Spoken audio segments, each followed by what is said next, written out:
Morning everyone, welcome. We'll just give it 1 minute for everybody to join us.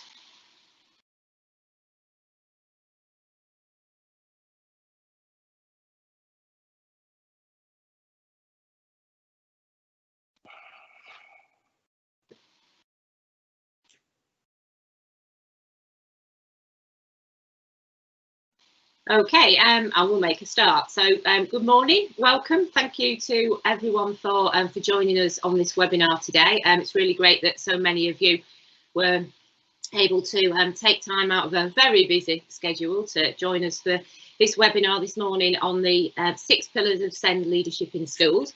So we'll start with some introductions. Malcolm, do you want to introduce yourself first? Good morning, everybody. I'm Malcolm Reeve. You might know me as a national SEND leader at Whole School SEND and a few other bits and pieces to do with SEND. As you can see, I'm fortunate this morning in talking to you from the International Space Station. I decided to do that because we're talking about the pillars of SEND leadership, and we're trying to get a strategic view from the top about how we can lead forward SEND in schools. So great to be here, and look forward to talking to you in a minute. Thanks, Malcolm. Unfortunately, my background is a little bit more boring than Malcolm's, but anyway. So I'm Natalie Packer. I'm an SEN consultant and I work with schools to support SEND leadership.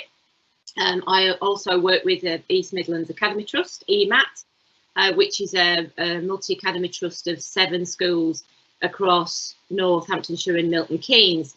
And one of the things that we've been really working a lot on in the last 18 months is the development of effective SEND provision and the development of effective SEND leadership across our trust schools, which is exactly what we're focusing on this morning in this webinar.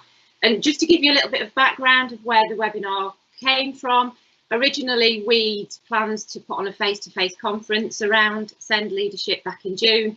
Obviously we had to change that. We moved it to November, clearly still not in a position to do a conference. So what we've decided to do is hopefully to aim to put on a conference at some point next year, possibly towards the end of the summer term, if that works. And then to use this opportunity today in the webinar, really to give you a little bit of an introduction to some of those key themes that we'll then talk about in the conference next year.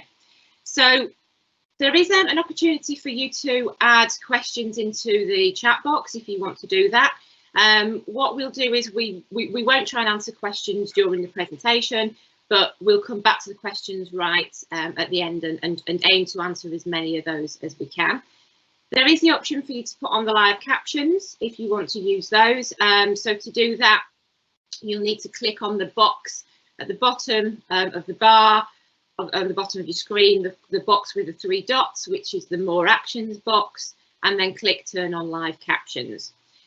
Just to let you know that all of the slides that we're using in the PowerPoint today will be available as a PDF on the EMAT website following the event. And also, hopefully, there will be a recording of the webinar as well, so you can get all of the slides from the EMAT website later. So today, when we're talking about the 6 pillars, and as Malcolm's already mentioned, that's the focus is really very much around the strategic leadership of SEND. But before we go into the 6 pillars, what we're going to do is start by having a look at the national context of SEND, because what happens nationally and what happens locally will have an impact in terms of some of the strategic decisions that you make as a leader at school level. So starting with the SEND identification, what we've got here is the data taken from the January 2020 school census, which shows us that overall the total percentage of pupils with SEN in England is 15.5%. And then we can break that down into 12.1% pupils on SEN support and 3.3% of pupils with an EHCP. And those figures have actually increased slightly over the last 3 years. So we're in a situation currently where we're identifying more children and young people who have special educational needs and disabilities. And along with that increase in pupils with EHCPs in particular, comes an increase in the numbers of placements in special schools and independent specialist providers. So placements have risen by 20% over the last few years.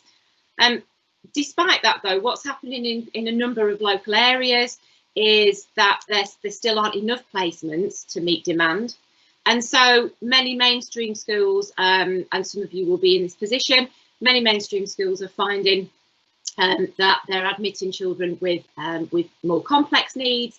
And along with that, the sort of having to then think about some of the benefits, but also the challenges that can bring.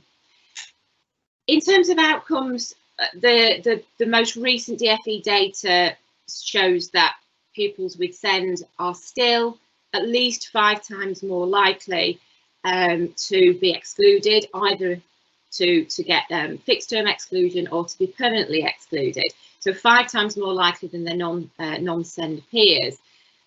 Also, when we look at attendance figures, attendance rates overall are lower for pupils with SEN, and of course that's really been exacerbated by the whole COVID situation. The DfE have been collecting attendance data during the COVID period, and the latest mid-October figures show that attendance of pupils with EHCPs on average is 84% compared to all pupils, which is 90%. I don't know if any of you got a chance to see the commentary by Amanda Spielman yesterday, where she was reporting and feeding back on the visits that Ofsted have been doing during the autumn term to schools.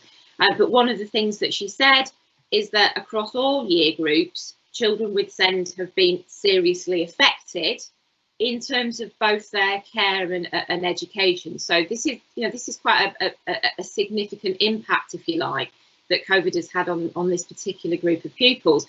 And of course, what happened during the first lockdown is that there were a number of children with EHCPs who weren't getting their full entitlement to the provision on their plan because of the relaxation of some of the legislation and the regulations.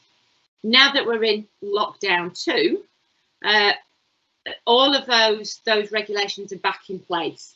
So schools and local authorities are back in a position where they must fulfil their duties towards pupils with EHCPs. I'm sure you'll have seen the latest changes in the guidance for schools, again as a result of the second lockdown.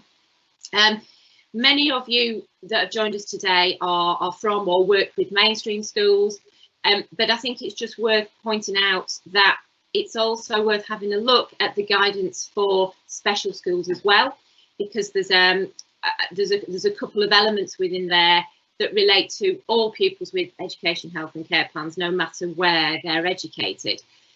So just to point out a few of the key changes in the guidance in relation to pupils with SEND. For those of you in secondary schools, as I'm sure you'll all be aware, face coverings now need to be worn by adults and pupils when outside of the classroom, so when moving around the premises. Obviously, there will be some individuals within your school who are exempt from wearing face coverings because of their physical disability, or because of health needs, or because of mental health difficulty. And I think it's really important that we're kind of sensitive to how we are communicating that to pupils, to other pupils, and also to adults in the school. Children who are clinically extremely vulnerable are now advised still not to attend school during lockdown 2. That isn't statutory, but it is strongly advised. But of course, for those children who are not currently in school, we need to be taking steps to ensure that those pupils are able to access remote education, and that we're maintaining contact with those pupils and families while that's happening. And as challenging as it is, I think it's really important that we're thinking about how we're ensuring that remote education is suitable and that it's accessible for some of our pupils with SEND. Back in June, the organisation Special Needs Jungle carried out a survey. So they surveyed around about 1,000 parents of pupils with SEN to ask about their experiences of education during the lockdown period. And over 50% of those parents at the time felt that the work that had been provided for their child hadn't been suitably adapted, and that their child had found it really difficult to access that learning. So thinking about how we're making remote education, whether it's online or in a different form, you know, how is it accessible for these students? I think that's really important. Another thing that the Special Needs Jungle report also noted was in relation to how much parents have been involved in developing risk assessments. And the majority of parents that they spoke to felt that they hadn't been fully involved in that process. So the situation we're in at the moment, risk assessments in many cases might continue to prove useful, particularly if any child has to self-isolate or if we have a local outbreak of COVID. So again, ensuring that parents and families are fully involved in that risk assessment process is really important. Just wanted to flag up a couple of useful resources that Whole School Send have produced. So the document on the left and the right are documents which are aimed, the one on the left is aimed at parents and families, the one on the right aimed at schools, and they're there to sort of provide guidance to support through the kind of the reintegration process. And then the document in the middle, the COVID-19 Send Review Guide, is it's kind of a collation of some of the review materials that have been developed by Whole School Send, and this focuses on supporting schools to review their policy and practice around COVID and the return to school after any lockdown period. So all of those documents are available free to download from the Send Gateway, and the link is there on the bottom. So what else is it kind of informing the current situation in terms of the national policy and practice around Send? Well, if we go back to September last year, we had the introduction of the current education inspection framework, and that places a lot more emphasis on Send than any previous framework. And one of the key things that it does is really to emphasise and highlight the importance of the role of all leaders in terms of Send development. And that idea of every leader being a leader of Send really aligns with the 6 pillars of leadership that Malcolm's going to talk about in a minute. Ofsted and CQC have also been doing carrying out their local area Send inspections, where they've been looking at how effectively local areas are meeting the needs of pupils with SEN and their families. And amongst the inspections that have already been carried out, almost 2/3 of those inspections have led to the local areas being issued with a written statement of action, which means that they need to make significant improvements in a number of areas. So, for example, that might be around joint commissioning, co-production with parents, the quality of EHCPs, and also how local areas are working with local school leaders to ensure effective provision for all pupils, including those at SEN support. And the effectiveness of provision for pupils with SEN support is something that was also identified in the National Audit Office report, which was published last September. So within that, in that report, alongside saying that provision for pupils with SEN support in some cases needed to improve, the other thing that they talked about was around the financial viability. So what they said in that report was that although the DfE have already committed to an additional £780 million for high needs funding for this academic year, despite that, the current SEN system is not financially viable. That report was then followed up in November by the outcomes of the Select Committee inquiry. And I'm sure many of you will have heard some of the highlights, the headlines of the committee's report. So the committee were looking at the impact of the SEND reforms 5 years on from their introduction. They gathered a range of evidence from different stakeholders, including parents and children and young people themselves. And what they said in conclusion was that the reforms in principle were the right ones. However, the problem has really come with the implementation of those reforms, because the implementation has been quite badly affected by things like poor administration and also some of the financial challenges.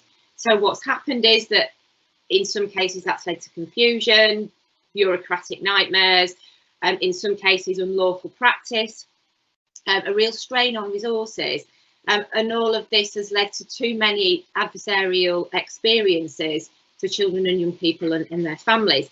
And interestingly, although the report acknowledges that that shortfall in funding has played a significant contribution to the failure of the reforms being implemented effectively, it does say that this isn't just about money, and that actually what's really needed to make a difference is a change in the culture in schools and local authorities.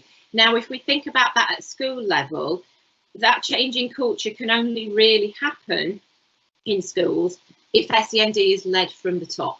So if there is that commitment there from the senior leadership team, and that brings us back to that idea of the importance of strategic leadership. So in the government's response to the Select Committee report, which was published this July, just gone, the DfE acknowledged that a number of the challenges that the report had raised were being considered as part of the SEND review. So the SEND review, which is currently taking place, it's been led by the DfE in collaboration with the Department of Health and Social Care, and it's looking at how the system can be made to work for all families and for all children and young people across the country. Excuse me. So originally the review was due to be published in April 2020. That was then delayed to the summer. That's now been delayed again, and the latest information is that the review will be published in spring 2021. So that's something to look out for. The DfE have got really clear aims in terms of what they want the review to do, in terms of improving outcomes, children and people with SEND, improving parental confidence, and developing a consistent and high quality SEND system which is sustainable. So as yet we don't know all of the details in terms of what the review is going to say, and how the DfE intend to kind of put those aims into practice. We do know that there's likely to be an update in terms of the SEND code of practice. Some of the other things that possibly we may see coming out of the review, it's likely that there's going to be even more of a focus on placing children and young people and families right at the heart of the system.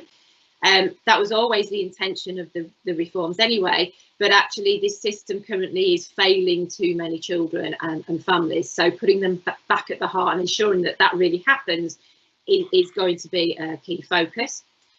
We may see some changes in terms of identification and definitions around areas of need. So, for example, currently the SEMH category is a very broad one. So we may see some more specific definitions around SEMH, and we may see that moderate learning difficulties actually disappears. One of the other things that has informed the consultation process around the SEND review is the survey, or the surveys that have been done by Nason and Bath Spa University around the SENCO workload. So they've published 2 surveys, third one's currently on its way, looking at the impact of workload for special needs coordinators. Conclusion of both of those surveys is that 75% of SENCOs say that they're finding their workload unmanageable, and that actually to really maximise the impact of SENCOs, what's needed is for SENCOs to be in that strategic position in a school where they can have an impact at the whole school level, and they can really support SEND to be embedded across the whole of the school, and to ensure that SEND is everybody's responsibility. Now, in the current code of practice, that message around every teacher a teacher of SEND is there. It's a really key message, and I'm sure that message will continue to be there in the revised code of practice. However, in order for us to get to that situation where every teacher is a teacher of SEND, what we really need is for every leader to be a leader of SEND. And we hope that message will come through in terms of the outcomes of the review. And by the time we hopefully hold the conference next year, the review will have been published, and we hope to have DFE representation at the conference to provide us with an update on the review. In the meantime, what we can share with you is what we feel needs to be in place in order to ensure that every leader is a leader of SEND, and that's where our sort of idea of the 6 pillars of SEND leadership comes in. So at that point, I shall stop sharing my screen and I shall hand over to Malcolm to talk you through the 6 pillars. Thank you, Natalie. That was a really great overview of where we are nationally at the moment. So let me just open my presentation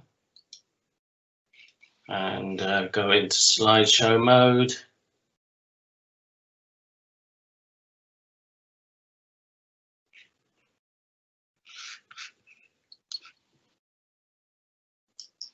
There we go.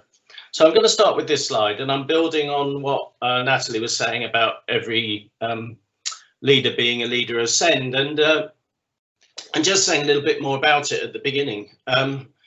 So we know that in the code of practice, as you can see, 6.37, we have that statement, the first step in for children who have SEND is high quality teaching, and I think that's where the phrase every teacher a teacher of SEND came from. And so when those reforms came out in 2015, you know, there's been a massive focus, I guess, well, I feel in the last few years about more effective monitoring of the quality of teaching for children with SEND, bringing every teacher to the table. And obviously a big focus on education, health and care plans. But certainly over the period of time since then, my thinking has gone much more around leadership of SEND. The report that Natalie referred to from Bath Spa, lots of SENCOs report they feel sometimes isolated in their school. They feel in some schools that leadership of SEND starts with them. And in a way, it's not surprising that we have these challenges in our system, and reforms may not be having the impact that we hope they would have. After all, we all know that the training for teachers in SEND initially is not as strong as it could be, and many people would say that they didn't receive any significant training as part of on SEND as part of their training, and they learn on the job once they get into schools, and then we want them to be high quality teachers of SEND. And the same applies to our leaders. You know, deputy heads and head teachers, assistant heads, phase leaders across the country, generally speaking, are in that position where they haven't had significant training on SEND, and they haven't been, it hasn't been prioritised in a sense. And so you don't have to be an effective leader of SEND to be a leader of a school in this country, or a leader within a school in this country. So really started coining this phrase, every leader a leader of SEND, and a bit later on, every governor a governor of SEND. And I just gave the links to 2 articles. I think I wrote about it first of all in 2016, and then there's a second article in 2017. And the question I've put in my purple blob is, what does it take to be a leader of SEND? So just the same as it's one thing to say to a teacher, oh, well, come on, you need to be a high quality teacher of SEND. What's the teacher going to say? Well, okay, show me how, tell me what I need to do, give me some training, explain to me what that means. And SENCOs and others all over the country are trying to help teachers on that journey. this morning we're focusing on the leaders. So it's reasonable to say, what does it take to be a leader of SEND, and what if I was a leader of SEND and I didn't know anything about SEND particularly, but I wanted to be a leader of SEND, what would help?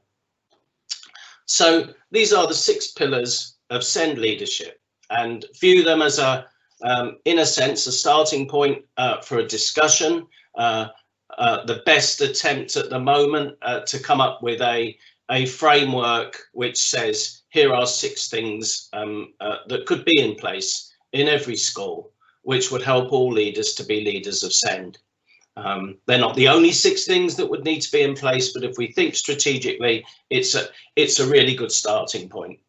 And you can read across them. Sorry, you have to crick your neck to do it. It's great when we had the conference and we show this, because everybody leans their neck to one side to read them. But anyway, you'll get the slide afterwards. So I'm going to run through each of these pillars, and you have to take them as a whole and think they all, in a sense, complement each other.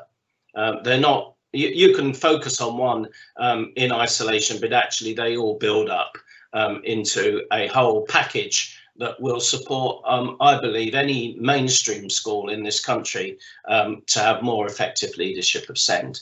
And the first one, as you can see, is the SEND Code of Practice. So let's look at that. Let's just think about the SEND Code of Practice for a moment.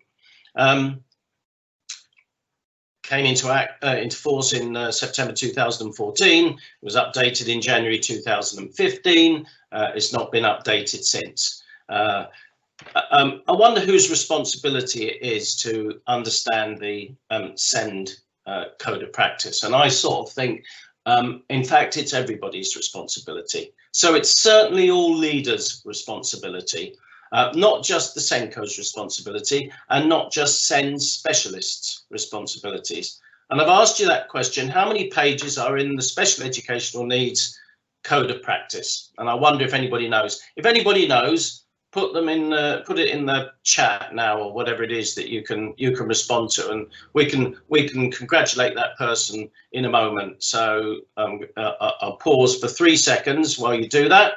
Make a stab at it if you fancy having a go. Natalie, I think, is looking at what people might be writing now. Okay, there are 292 pages in the SEND Code of Practice. Would you expect, so you're going to go back to your schools if you're a SENCO, or if you're a head teacher, you're going to get out that hefty tome and you're going to read all 292 pages, because you've got loads of time to do it, haven't you? So what am I going on about? Everybody should know about the Code of Practice. Well, I rather think we should treat it like keeping children safe in education. When you came back to school in September, you had to read Keeping Children Safe in Education. You had to sign that you knew what was in there, and some schools I know even do a little quiz for all their staff on keeping children safe in education.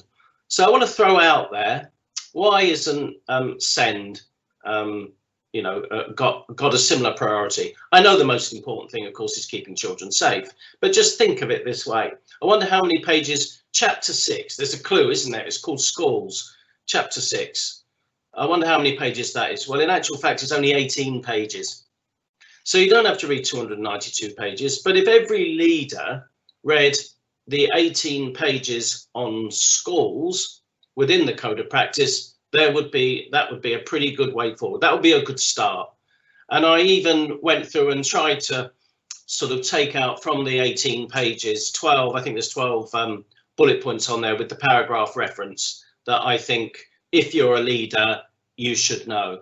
Remember, when you lead something, you don't have to be an expert in it. You just have to make sure it's taking place, and you need to make sure that it's moving forward and that it's developing. So I would say to every SENCO on this call and any other leader that's on this call, go back to your schools and encourage, provide a copy of, discuss with the head teacher. If you're not the head teacher, why can't we give it similar status to keeping children safe in education, and get everybody to understand it? And I think there are 12 points there that you could use as a starting point for then follow-up discussions.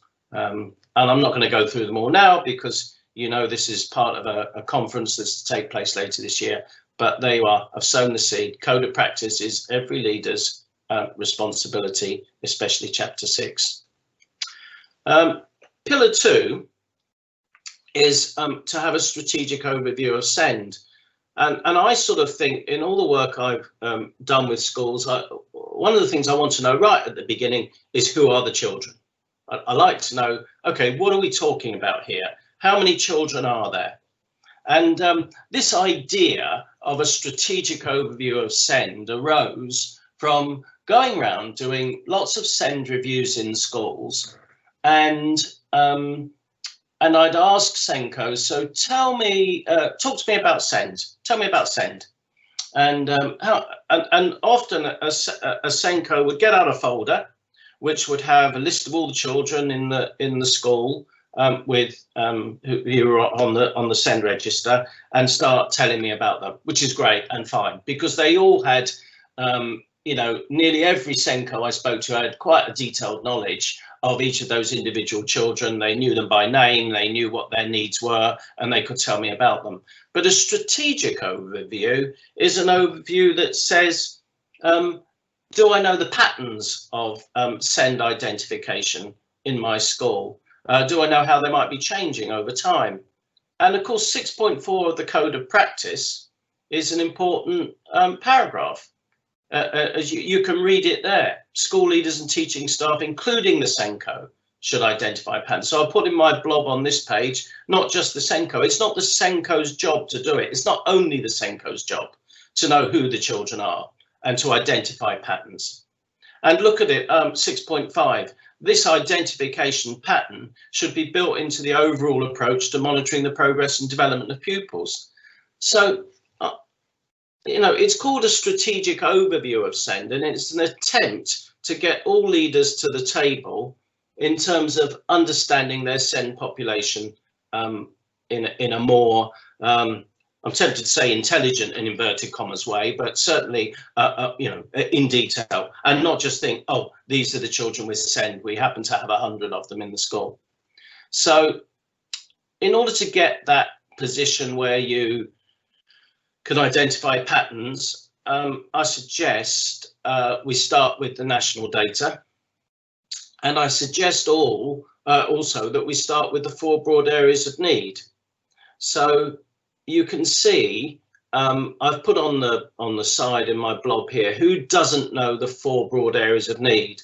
I was tempted to put, do you know the 4 broad areas of need? But I got a feeling I'm talking to the converted in the main in this webinar at the moment, and that most of you on this call would know the 4 broad areas of need. But it's strange, the SEND Code of Practice has 4 broad areas of need set out in it. It says every child, all the 1.3 million children in England with an SEND fall into one of these 4 categories. And we don't see data collected on that. When we see the national data, it's always in terms of the primary categories of need, not in terms of the 4 broad areas of need.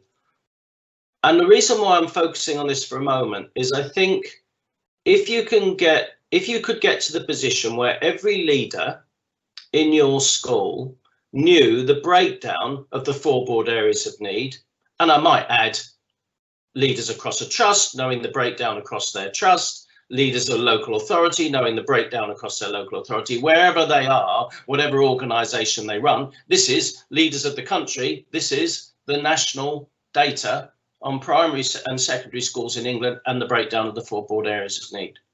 I think if you could get them there, that would be a good thing. Some of you have maybe heard me speak at conferences, I don't know, and I've often asked this question, what's your take on how many leaders? If we had all the 24,390 head teachers in the country, how many would know the 4 broad areas of need? And it never gets above 30% when people at a conference come back to me. So know those, and just make a mental note now that actually communication, social interaction, social, emotional and mental health needs and cognition and learning make up 90% of the needs of children in our schools, and they're areas we need to really focus on and understand about.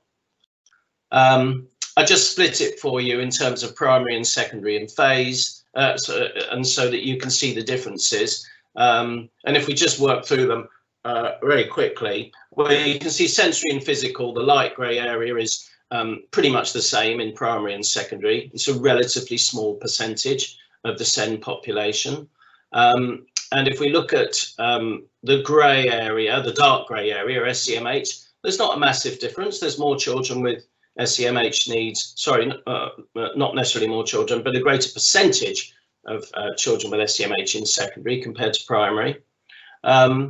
And you see, then you begin to see big differences between in communication, interaction, and cognition and learning. So if we look at cognition and learning, the green section, you can see a significantly greater number of children, greater percentage of children in the secondary phase with cognition and learning needs.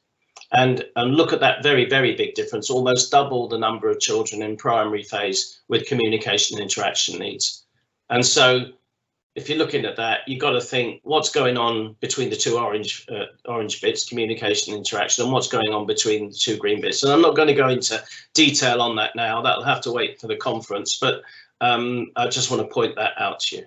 And I've asked you 3 questions for you to try and get to an answer to for your school. So first of all, how does your pattern compare with that? You know, and analysing your own population with national population, look at the pattern in your school. And then you need to ask yourself, what's your service? So at the end of the day, we're providing a service to those children in our schools. What is our service to those types of SEN in our schools? And again, I sort of think the orange, the green and the dark grey are the areas we really need to focus our expertise on for reasons I can go into at another time. And where is your expertise? So if this is the pattern across primary and secondary schools in England. It will be the pattern across primary and secondary schools in England for as long as we're around. They'll always fall into these 4 broad areas of need. The SEND review, as Natalie said, might change a couple of titles in there, you know, a few bits and pieces might change, but this is where we need to build our expertise. And I did do the breakdown in terms of the primary categories of need for you as well.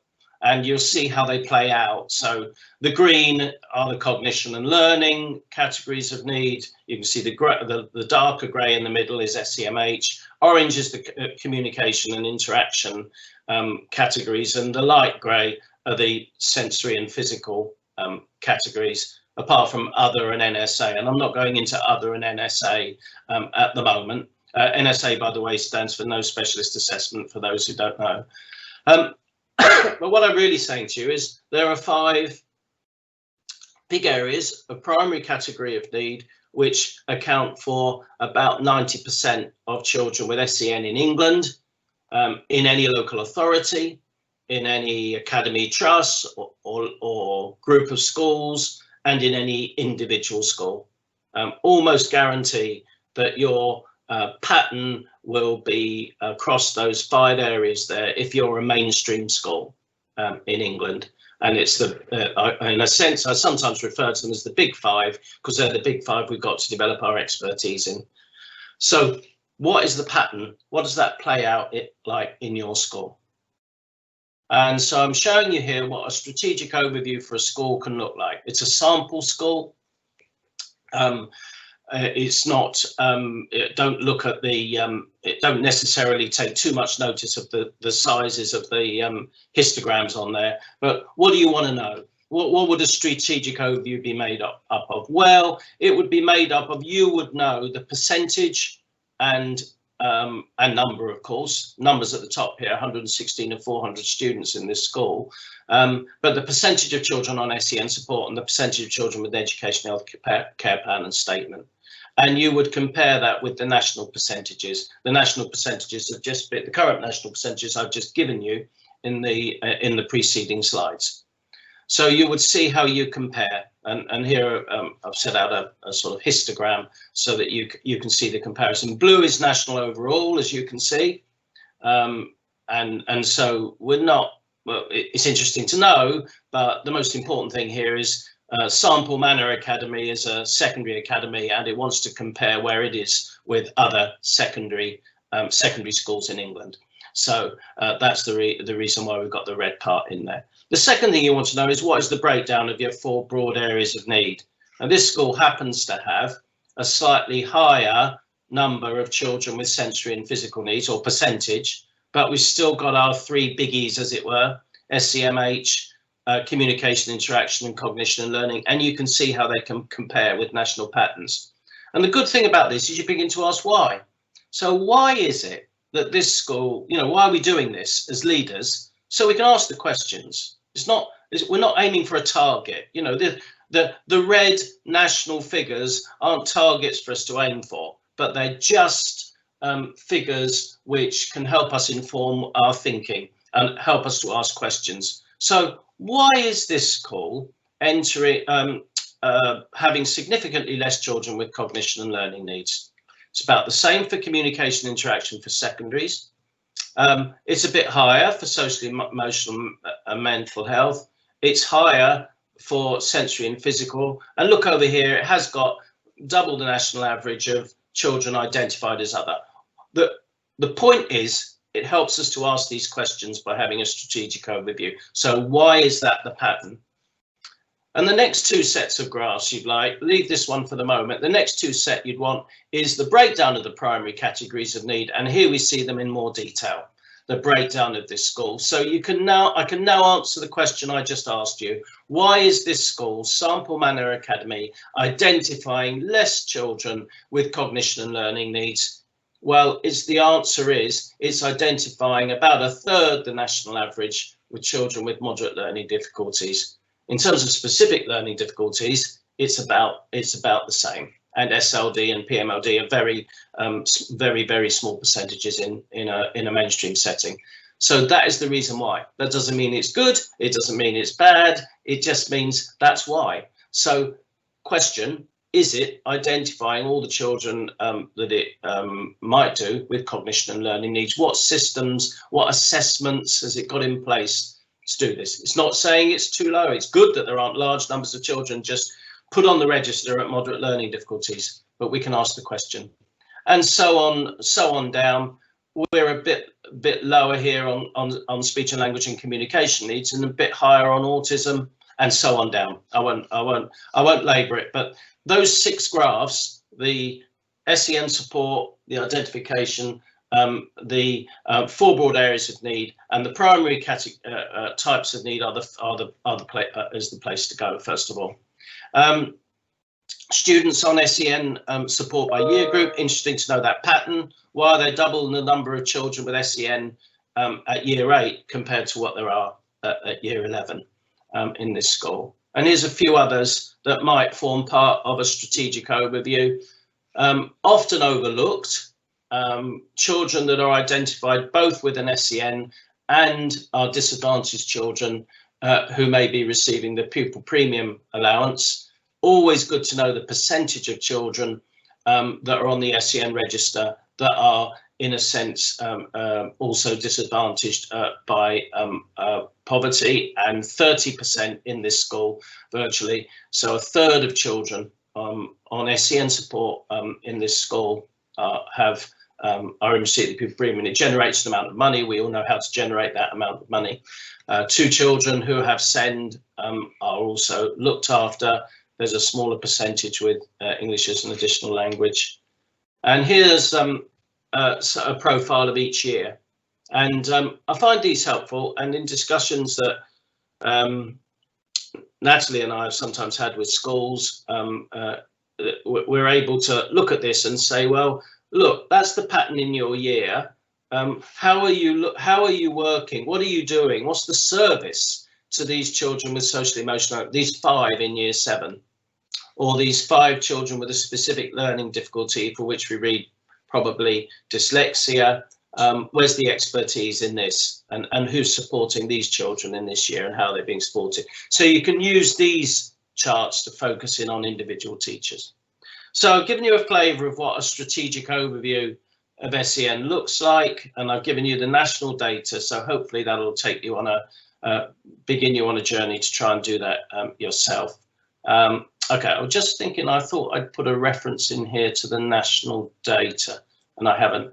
Okay, I obviously took it out. I was going to show you where you can access your school's data nationally at SEN in England, but we'll leave it for now.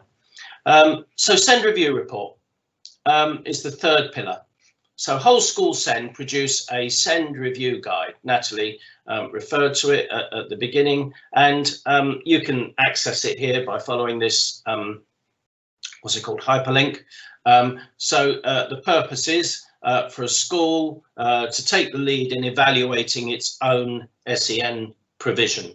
And I've put on here the 8 areas of the SEND review, the Whole School SEND review, and you can see them. One of them, of course, is leadership. So for the purposes of this webinar, I'll focus on leadership for a moment, aspects of it. Remember, the idea is that you would conduct this review in your school, this self-evaluation process, I would say once a year. So I'm calling it Pillar 3. I'm calling it a SEND review report or review. It's an annual evaluation of your how you're doing with SEND, using as a starting point the Whole School SEND review. The Whole School SEND review isn't the only one you can use. There are others. I've used others myself as well. But for the purpose of this, I'll draw your attention to it. Remember, the Whole School SEND review is editable. You can change it however you want to. You know, it's what's called a white label document. So do with it as you please and make it relevant to your setting. Here's the section on leadership. So if we're thinking about leadership, it asks a series of questions, if you like, or there are a series of statements for you to think about how you are in your school. So, oh, sorry, I jumped slides. So this is about vision and culture and ethos at the beginning, whether school leaders are knowledgeable on SEND policy and practice. Knowledgeable on SEND policy and practice means knowing the SEND code of practice, and I'm suggesting, as you know, chapter 6. It's about governance.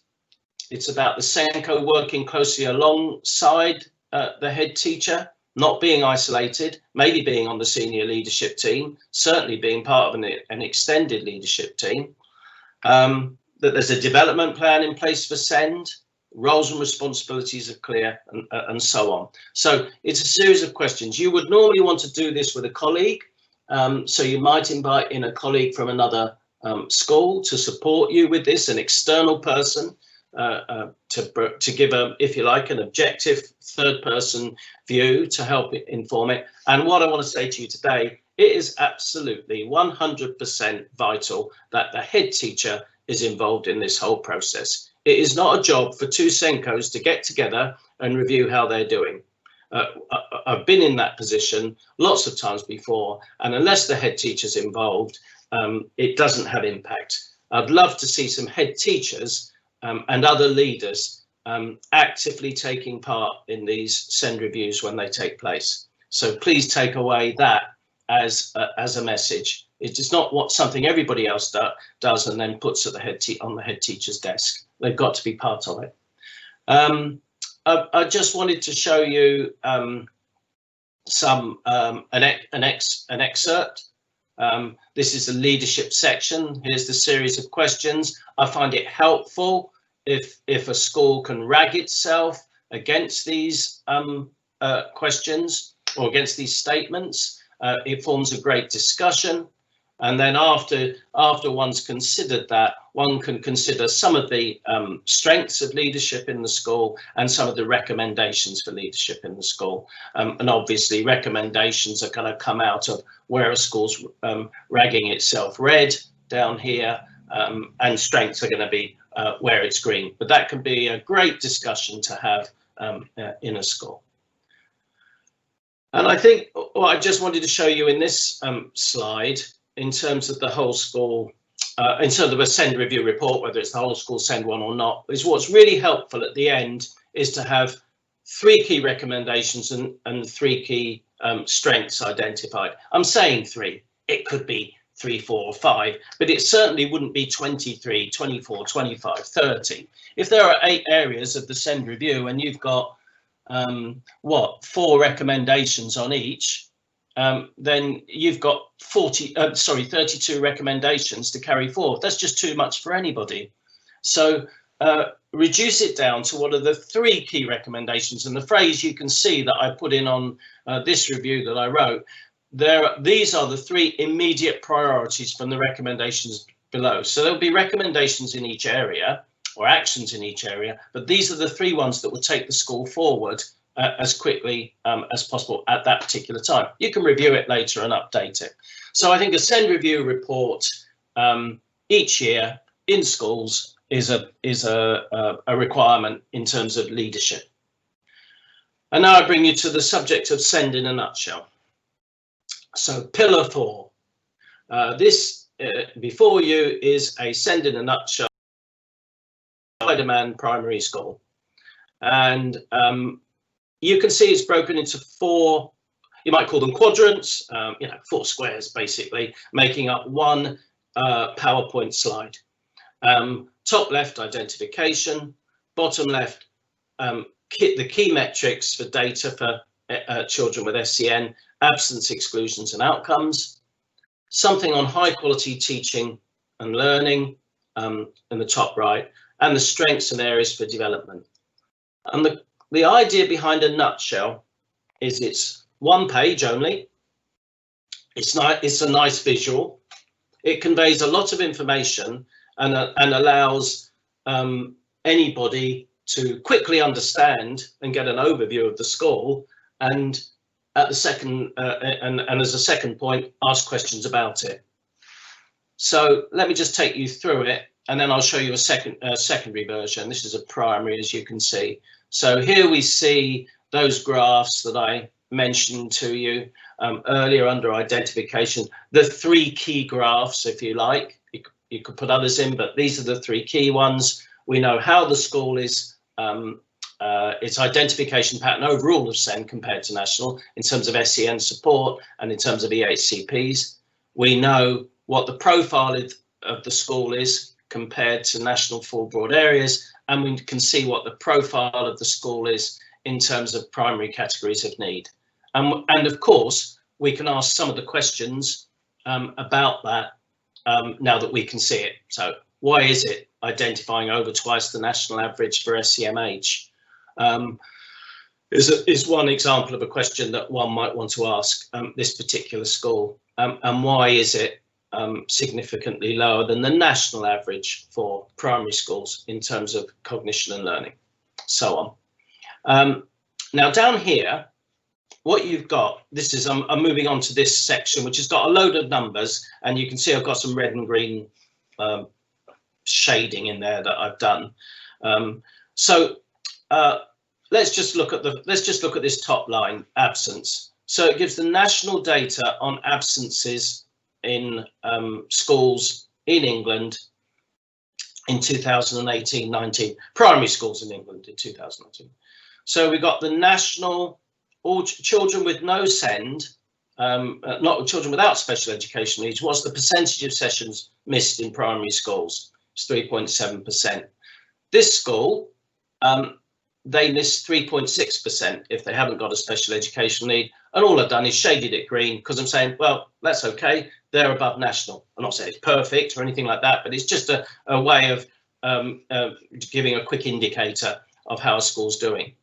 But it's Natalie and I work to extract the national figures on national SEN support, and in here I put the school SEN support for this particular Spider-Man school. I can't tell you what local authority it's in. I'm not sure. It might be on Krypton, is it Spider-Man comes from? Oh no, that's Superman. Anyway, national SEN support, 6.3% is higher than the national SEN support figure. Sorry, school SEN support is higher, and school EHCP is higher. So that's something for the school to think about. And why did it have those percentages, and what could we do about it? And you can see the same for permanent and fixed term exclusions. And in actual fact, it's not doing too bad on its SEN support and EHCP exclusions. They're both green, but it's the children without a SEND that aren't doing so quite so well. And down here, you can see we've got the data. This is primary schools, so we've got good level of development, phonics, reading, reaching expected standard at Key Stage 1, reaching expected standard at Key Stage 2 and combined, and the end of Key Stage 2 progress score. I haven't gone through and done all the greens and reds in all across here. I think I have done on the next slide I'm about to show you. But here you can see this school isn't doing too badly for its SEN for its children in terms of Key Stage 2. You can see their children expected standard at Key Stage 2 in reading, their children on SEN support and their children with the HCPs are doing much higher than the national average. So it's a chance to celebrate what they're doing. It's not, but there may be, if I went through it a bit more, I'd find some reds that we'd want to pay attention to. So those two bits, in a sense, are the harder bits to get hold of. I've tried to show you where you can get the identification data from. This data you will get from your analysed school performance. And again, that's something we can cover at a later session or at the conference.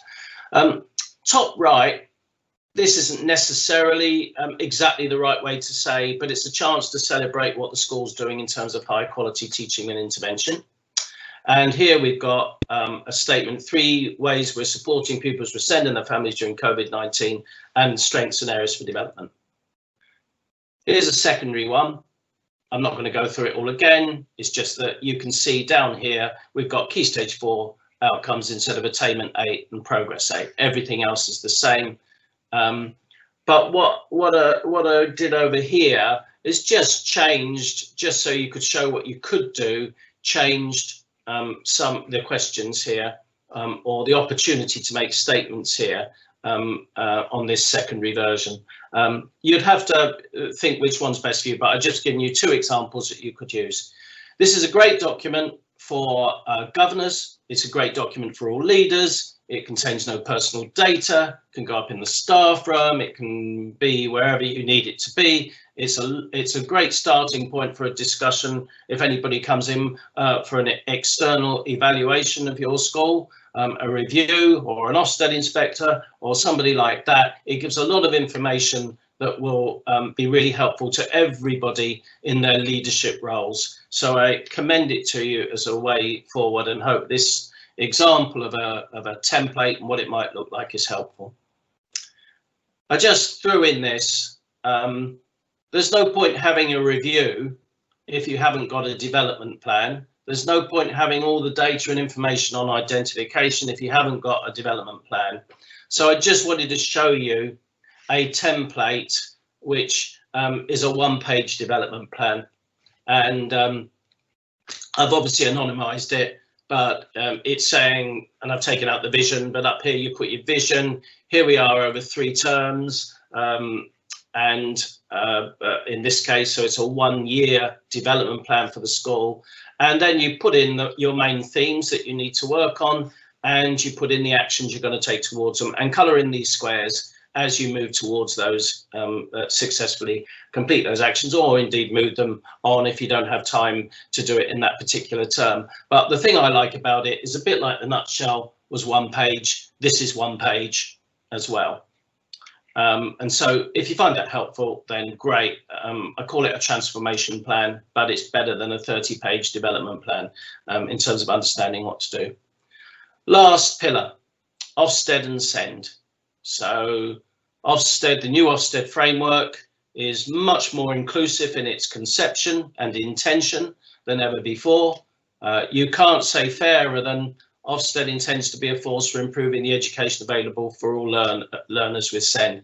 I believe it's a major step forward, and sometimes I use the phrase that in the previous Ofsted framework it was possible for a school to be graded, as it were, judged, I think is the right word, judged good or outstanding, and not be good or outstanding for its children with SEND. I don't think that's possible under the new framework if it's implemented properly. And therefore, I think there's an imperative that all leaders step up to the mark. And so if a school's going to have some pillars of SEND, one is to understand that framework and its implications for children with SEND. Here are 8 questions that a school might ask itself as it's preparing for SEND, and we'll talk about these more at the conference as well. So there you are. Those are the 6 pillars of SEND, and in a sense, a mini guide, a starting point for discussing each of them. And I hope that structure is something that you find helpful and useful to you in your thinking. And do get in touch with us if you'd like more information on it, and we'll try and support you as best we can. And so I'm going to say thank you and hand back to Natalie. Leave this slide on, but hand back to Natalie to talk to you. Okay, thank you. Thanks very much, Malcolm. That was a really useful overview of the 6 pillars. Hope you all found it useful too. As we've already said, what we'll do is to follow up each of those areas in a little bit more detail, hopefully when we manage to sort out a face-to-face conference. As you can imagine, it's a little bit difficult at the moment to try and organise any dates for the coming months. So we will keep you posted when we have got a date sorted for that, and we will put the information for the conference when that is arranged up on the EMAP website, so you can see the website address is there. If you go to that website and then click on the news and events section, all the information will be there. That's also the place where you need to go if you want to get the PDF copy of the slides from today, or also if you want to have a look at the video recording once we've got that up on the website as well, or even tell colleagues about it. They haven't been able to join us today if they want to have a look at it as well. So I think what we will do, it is just gone past, but we've had a few questions. So what we'll do now is to try and answer those questions as best we can. So I'm just going to have a scroll through the questions, which some of them have now disappeared. All right, let me just have a look back at my notes, because I did write some of them down. The first question somebody asked was around the use of face coverings, when I mentioned when I was talking about the updated DFE guidance and face coverings, and somebody asked whether there'd been any further guidance issued around face coverings. I gave you the link on the slides to the special schools guidance that the DFE have updated. There's a little bit of information in there, but there is also a separate guidance document that the DFE updated on the 5th of November, and that's called Face Coverings in Education. So if you just Google that, hopefully you'll be able to find that. As I say, that was updated on the 5th of November. There were a couple of, there were more kind of comments really rather than questions. When I was talking about the failure to effectively implement the SEND reforms, a couple of people made comments around things like the lack of training and understanding around the law, and really, I suppose, to acknowledge the fact that that has also been a challenge, and that is a challenge not just at school level in terms of understanding of leaders, of teachers, but also at local authority level, where perhaps local authority officers haven't had the kind of up-to-date training and guidance around things like the legislation. Malcolm, was there anything else you wanted to add to that? Well, only to say Equality Act and SEND Code of Practice go hand in hand.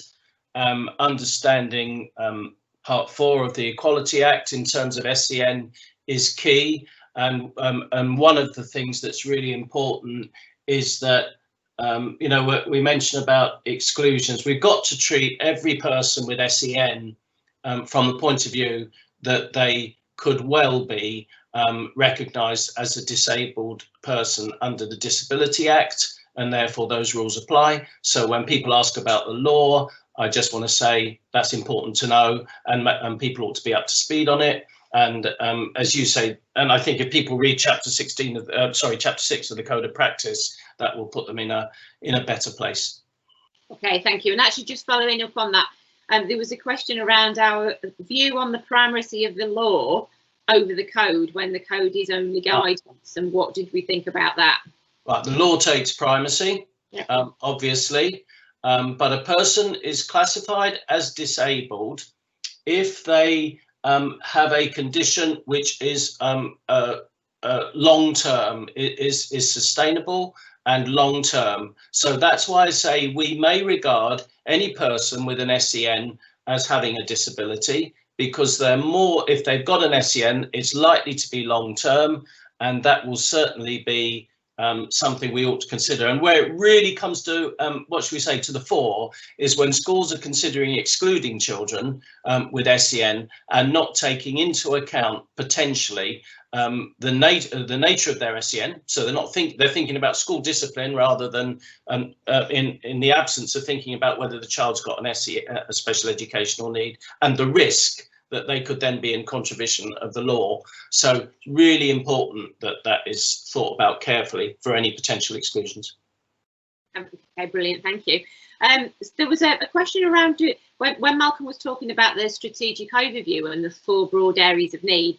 Someone asked, do we need to be wary of pigeonholing children when we're talking about the 4 broad areas of need, when in reality the majority of children have co-occurrence of need? Yeah. And I think my response to that would be absolutely. And just to kind of go back to what Malcolm was saying about the purpose of the strategic overview and identifying your patterns around the 4 broad areas of need, that's very much about supporting your school in relation to strategic planning around your SEN offer.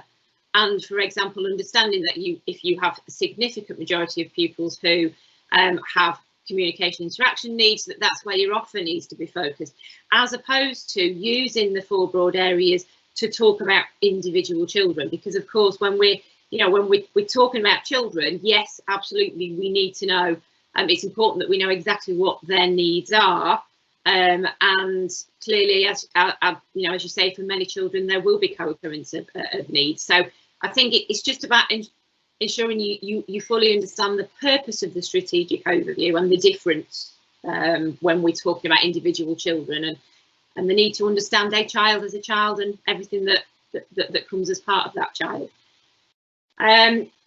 Anne-Marie mentioned that she's completed a nutshell this week, and that is a great idea. So thanks very much for that, Anne-Marie. That was a nice comment. Someone also asked a question around the nutshell, and would you share that as part of your SEN information report?